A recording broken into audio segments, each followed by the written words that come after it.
its adoption has been spectacular, phenomenal, and it is currently being used in powering some of the biggest clouds in the world. Openstack, of course, is relatively new technology. It's been around for a few years. It's relatively new in that sense, but because of the speed at which it's been adopted, because of the rapid growth in community, and the support that it's had from big players like people like IBM, people like Rackspace, lots of people within this space have been actively working and contributing to the OpenStack technology. It means that a great many companies are already deploying this technology in production today and running their business on it.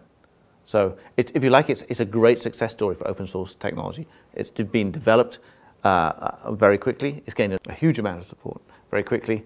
And it's moved from quite early stages into production quality very, very quickly too. Ubuntu has grown up through really being a developer-led technology. It's an adoption-led technology.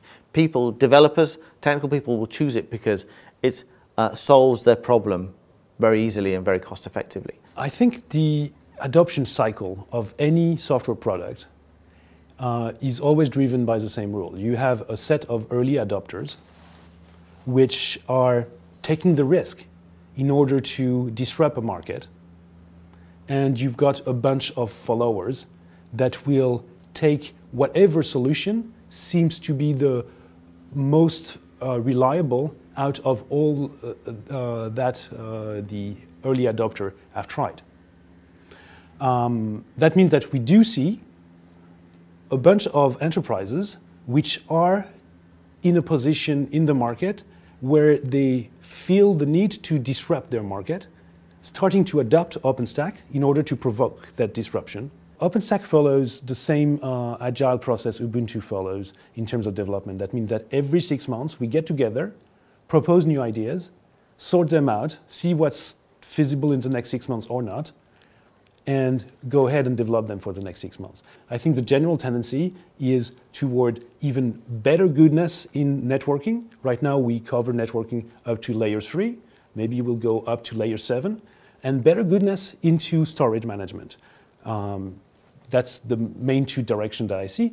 At the same time, there could be additional tools that could be built on top of the fabric that will make it simpler to do management of instances running in the cloud. Like, for example, tools to handle failover or load balancing. There's a lot to do in OpenStack. OpenStack, as it stands right now, is less of a product than a toolkit.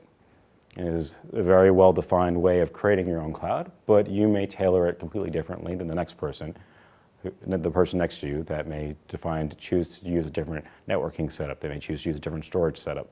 I think as far as OpenStack evolves, we'll see some core features come in that are missing as far as organizational adoption regarding both administration capabilities, metering capabilities, and even high availability capabilities.